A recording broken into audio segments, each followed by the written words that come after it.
everyone, it's Amy Sherman from MLive and Michigan's Best, and it's my favorite part of the week. We're about to do Beer of the Week, and I can't wait. I'm happy to introduce to you our guests this week, my good friends, Kris and Jason Spaulding from Brewery Vivant in Grand Rapids. Welcome, guys. Hi. Hello. Thank you so much for joining me. I laugh that I say that you're joining me because you guys are really right up the street from my house, and yet we're still doing this virtually together. But that's just the way it is right now, right? Yeah, it's true. Very true. Yeah. Well, you guys have been around for a while now. When did Brewery Vivant open up originally in Grand Rapids?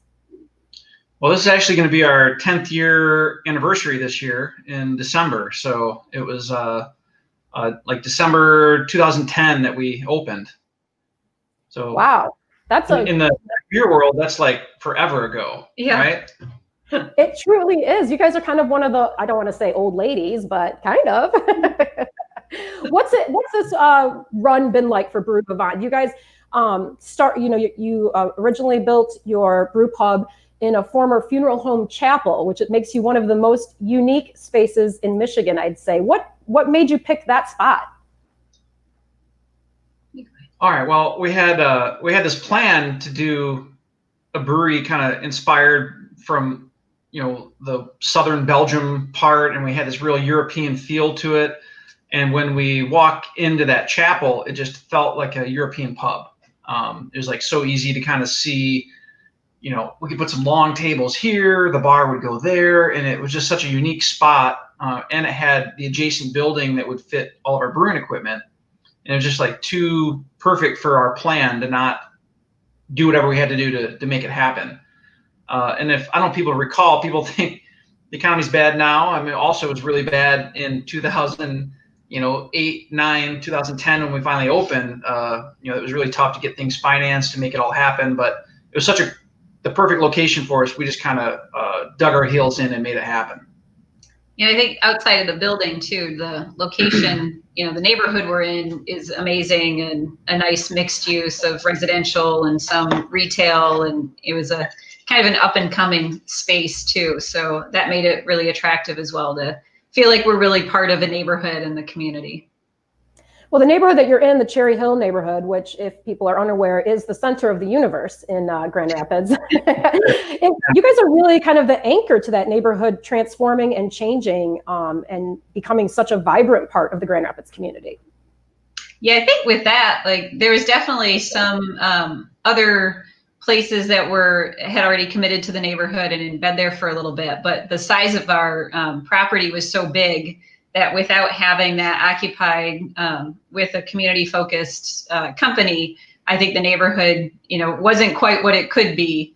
And then once we opened, we kind of helped push that along, which I don't want to claim any credit for starting it because others definitely started it, but we allowed it to accelerate, I think. It was already such a cool neighborhood that, I remember before we made that whole thing happen, we're like, if we could pick any neighborhood in Grand Rapids to be in, this is one of our favorite neighborhoods to be in, and it just all came together really nicely. Yeah, you guys really have made a difference over there. I love it. Now we're going to get to Beer of the Week, which is right there in a few minutes. But your inspiration for your beers is Belgium, and you guys actually spent some time traveling around there, tasting, sampling, and getting inspired. Tell me about your trips over to Europe to figure out the kind of beer you wanted to make. Well, we had this notion of, these farmhouse beers and farmhouse breweries. We really wanted to kind of seek out these kind of small village breweries. And I had an opportunity to go to a brewing school in Munich, and I kind of jumped on that. I also could have taken that same course in Chicago, but it's not nearly as cool as going to Munich. And then Kris came over in my last week of school, and then we did a little tour through Belgium and France, and just trying to find all these little tiny out of the way breweries, and we just fell in love with those styles of beer. And at the time, saisons were not well known, and farmhouse ales, still no one knows what a farmhouse ale is, but it was something that was exciting to us, and we really like to focus on that kind of artistic, rustic beers, and I think that's kind of how we started, and we certainly have evolved a little bit since then, but that's still, we still have a lot of passion for those types of beers. And for those of us who don't know a lot about Belgian style beers, what sets them apart? And you're going to have to tell us, what is a farmhouse ale? Well, I think the biggest thing with, Belgian beers and then, these kind of farmhouse ales is yeast is a big aspect of adding flavor to the beer, where maybe in other styles of beer, the yeast is just there to do its job, but it's not really supposed to add taste or flavor. So the yeast that we use kind of has a lot of tradition to it already. It derives from another small brewery out of Belgium, and it's just so interesting. It can go a lot of different ways, but it adds a lot of flavor. Depending if you ferment warm or ferment cold, it can really change the flavor of the beer, and we really, really love that. And our farmhand, which is our most popular beer, is pretty much just a real simple base and just letting that yeast bring the flavor out, and that's just kind of a fun thing to get to know that yeast better. But that's really what it's about. And in farmhouse ales, it's a really broad definition of beer, and everyone probably has a different opinion on that. But we kind of think of it as having some sort of rustic type of grain to it, maybe a little bit of tartness, a little bit of that funk from the yeast. But it can be a wide spectrum. It can be light or dark colored beers. It can be all over the map. But we try to kind of bring it back to have some sort of agricultural aspect to it. So we use a lot of raw wheat that we source from Michigan, and then we're also trying to get malted, as much malted grain from Michigan as we can as well. We can't do all Michigan malts, but we try to add at least one bag of Michigan malts to every batch of beer we make. Yeah, I think just adding on to that, right? The locality of ingredients and the freshness is another thing that, in my mind, makes the farmhouse ale something special too. Is you're focusing on all the flavor components, of course, with the beer, but also where those ingredients are coming from and your connection to your local community and agriculture. Exactly. Well, we're getting some comments now. I want to say thank you to everybody who's joining us. We are talking to Jason and Kris Spaulding from Brewery Vivant, which is located in Grand Rapids, but their beers are distributed throughout the state of Michigan. So you can go up to your local bottle store and pick up some farmhand ale if you'd like, or maybe even the beer of the week, which we're going to get to in just a second. And Jason, some people are saying congratulations to both of you on 10 years of being in business. It's such a great accomplishment anytime, and that they love your beers. So good to hear. Thanks, guys, for sharing all of that. One thing you mentioned, Jason, that I love is the term funk. And some people can take that the wrong way. Sure. Yeah. But it's a kind of a big part of those kind of farmhouse ales. Like you were saying, Kris, it's kind of like a little rough around the edges, a little more natural. You get that sense of the terroir, the real taste of the land kind of. So how is funk good? Well, yeah, I think it just adds an interesting element, and sometimes it's hard to really pinpoint what it is. But you think about ways wines are described, sometimes like horse blanket and things like that, and you're like, wow, is that something I really want to drink? But there's same types of things in beer, and I think it just adds a nice little unique element. And we've gotten so used to it. It's the house yeast that we use in a lot of our beers, and I don't really detect it anymore. But if you're new to those styles of beer, it adds just a nice little layer of something interesting. A lot of it is, it's not a pure single cell yeast strain. It's actually, over time it's kind of developed, and it's got multiple different yeasts and all sorts of things that no one can really pinpoint how and where it came from. But all those things over time kind of create a beer that's, I think, our goal is try to create a beer that's unique to Grand Rapids. And so having that aspect to make it kind of unique and tied to the area is kind of what we're after. So something different than a lot of other breweries are doing. But it's important to us, and I think it's what makes our beer, remarkable, and what makes it, Vivant beer. I agree. I think it's so many times with beer, we focus so much on the hops, and the role they play. And they're very important, of course, and so is the malt and everything. But that's what I think yours is so different, because you're allowing something that's truly alive to go its course in Grand Rapids and create something so very unique to you. I can instantly always tell a Vivant beer when I taste it. And it's that yeast. Yeah. All right, let's get to our pick for beer of the week from Brewery Vivant in Grand Rapids. It is their, I got to turn it the right way, Tropical Saison. Okay, guys, tell me about this beer. All right, so it helps if you have the official, pineapple glassware. Oh, what? I was at your place yesterday. Why don't you give me some? Oh, man. I've got my awesome glass, okay? So we love this beer. This started off, it's our Saison base. Saison base. And I think it's really interesting. Our brewers love the beer just without anything in it. But as we were tasting this beer, we kind of noticed it had some tropical notes to it already with the hops we were using. And we thought, how could we accent that a little bit? And it was a hot summer day. And I think this is the 4th year we've done this beer. At least, yeah.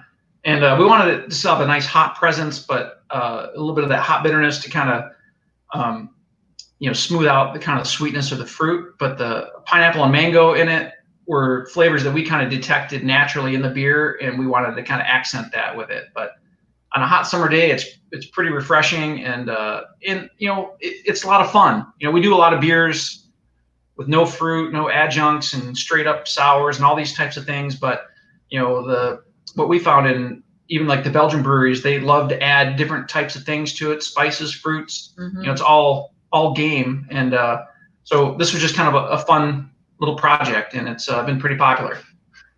Kris, what do you like about Tropical Saison from Vivant? I think, it tastes like summer, right? Like those tropical fruits, especially on days like today that are well into the 90s early on. It's a good way to celebrate all the seasonality we get living in Michigan. Granted, the fruit doesn't come from here, but we can still sure enjoy it. Yeah, why not, right? Yeah. Yeah. It's got very big kind of, I get a little bit of melon. I get like a little mango, a little like, it's kind of like, but as soon as I taste it, I get your yeast, and I love that. It sends it over the top and makes it a completely untraditional fruit style beer, I feel. I like it. Yeah, I think it still fits the family of beers we have, pushing the kind of the fun up a little bit on the fruit. And then I don't know if you noticed, Amy, but on the label we got we got 2 different graphics on each side that are kind of fun. Oh, I did not notice that. Yeah. Okay, so on one side we have the flamingo. Hope everybody can see that. It's been roosterized, and then you've got the rooster, the Vivant rooster. That's so cute, guys. I didn't notice that. Thank you for pointing that out. I got like Miami Vice kind of look going, It's definitely Miami Vice. I did think it's straight out of the 80s, man. Yeah. That's great. Well, this beer is available in distribution right now, but it is a seasonal release, correct? Right. You can find it in stores probably through August. We're still making batches of it and still sending it out statewide. So it should be out there, and it's also in the bigger grocery chains as well, like Meijer and Spartan. But also, don't forget to support those local independent stores as well. They always are great to us and stock all our specialty beers and things like that too. So. And you can also, of course, head to Brewery Vivant in Grand Rapids if you want to pick it up direct from the source. You guys are open right now for takeout as well as in chapel dining, I want to say, at a limited rate. I know I sat on the patio yesterday, and you guys are doing everything right. You're being very safe and cautious and ready to welcome guests into the brewery to try some of your amazing food from Chef Kris. So I encourage you, if you happen to be around, to go and do that part of it as well. Now we're going to try another beer, because this is a new series you guys you've just brought out in this summer. It's called Unapologetic Fruit, right? Yeah, we're kind of really dialing in our fruit beer game. It just happens to be like a lot of these beers we make. We started making just straight sour beers, and then we're kind of finding, as we add fruit to those, they really take to fruit really well. And this Unapologetic Fruit series was kind of developed slowly, where we wanted to get a sour beer into a can, and for us, like, there's ways to make sour beer, like kettle souring, which we've done. It turns out we're not really good at that, but what we are good at is doing it the hard, traditional, old school way. Aging in wood, or using our house yeast and fermenting it in our sour room. And then we were able to, over time, we kind of figured out if we blend some fresh beer with that sour beer, you get the right level of sourness that accents that fruit. Where sometimes it could be, you don't want to have too much sourness or too little, otherwise the fruit doesn't pop as much. So this kind of been developed over time, and this is the third of our 5 release series this year, and we're this is the cherry apricot. What was the other one that you've already, or the other 2 that you've already? We did. The first we did was jam jar, which is a bunch of like jammy fruits in the winter time, with the idea of, when you preserve fruit, right? You preserve it into jam, and you can enjoy it during the cold seasons. So that was the first one that came out in January, and then we had our straw barb, which is strawberry rhubarb, coming out in the spring. And this was, every year it's been a little bit different. So this is the first year that it was in this new format of the Unapologetic Fruit brand. So yeah, and then this one, and I think we'll have another one coming out in the fall. So, yeah, we're gonna we kind of are sneaking in raspberry peach. Oh, I didn't know. Yeah, good to know. Yeah, news release. Yeah, Oh, that sounds delicious. Well, this is delicious. It's not too tart. It's very fruit forward, but it's got a nice balance. I like a little bit of the sour because makes it very refreshing and bright on the palate.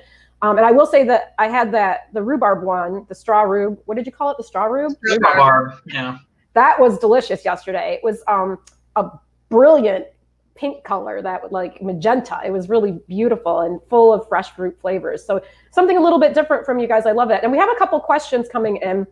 And someone was asking if you have a retractable roof to allow open fermentation. And the answer is, of course, no. No, yeah. But what is it with open fermentation, and do you guys do that in the brewery? We haven't really done that. We've chosen a different route where we are, culturing geese and growing up our own house yeast cultures, and then using them that way. I certainly respect, those open air fermentations and things like that. We're just not really set up for that necessarily, and the results are so varied, and there's so much investment when you're doing beers like that, and to have elements that can go wrong that you're adding to it just never felt like it was worth it. But I do love those types of beers when people make them, and I would love to find a way to maybe do that on a small scale. But the way we're set up, we've got fooders and barrels and things like that, and we're able to get the results we want that way versus having it just open air. Yeah, the open air thing sounds really romantic and cool, but the risks of contamination are pretty high. Sure. So we should also mention that you guys also own Broadleaf Brewing in Grand Rapids as well, which focuses on a little bit of a different style of beer in the sense that you're not using the Belgian yeast, right? Yeah, I mean, we recognize that beer has just people's thought of craft beer has gone in so many different directions, and there's really started with watching this hazy IPA, Northeast IPA thing really take off, and we love all things beer. We want to participate in that, but we also have built such a reputation around what people expect from Vivant that kind of gave us an opportunity to kind of create a different persona. We can do different types of beers, much more hop forward, or a little crazier types of ingredients, get in that kind of weird category that doesn't quite seem to fit the Vivant theme. So it's given us an opportunity to have a different playground to play in, and that's been a lot of fun also. Now, are Broadleaf beers distributed?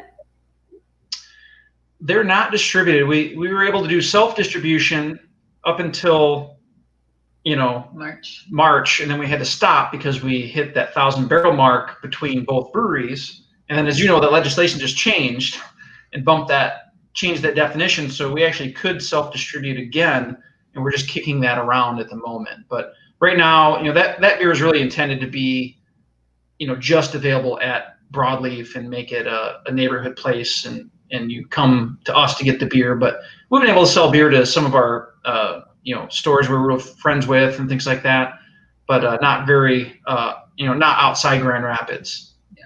Gotcha. Maybe something to look forward to in the future. Otherwise, make a a trip to Broadleaf and you can get it there, right? Nice and easy. While you're there and take it home with you. Exactly.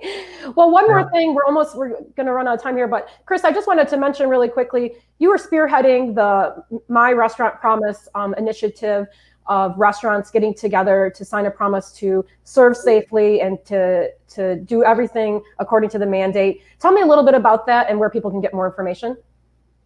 Yeah, people can check it out. It's MLiverestaurantpromise.com, and you'll be able to see what the pledge is that we all have outlined as far as the restaurant and bar community that are participating. So all the things that we promise to do to keep our guests and our staff safe. But going along with that is also an ask of our guests to help do their part in keeping us safe. And that's outlined right in there too. And then you can see all the different places that have signed on. I think we're 300 something, maybe 400 at this point. We did it pretty fast. It was just a few of us that spearheaded it and pulled others along. So it's not an easily searchable site at this point, but we're seeing what kind of technology improvements we can do so it is easier. But I think on our perspective, right, our teams they're all working hard and they want to offer an experience to our guests that feels good to them and makes them feel like, they are in a safe place. So we wanted to make sure to identify that, hey, we're doing all the right things. A big part of that, of course, is requiring masks, which people have opinions about for sure, but those of us signing on are following all those mandates and making sure that we're doing, above and beyond what's expected of us at this point.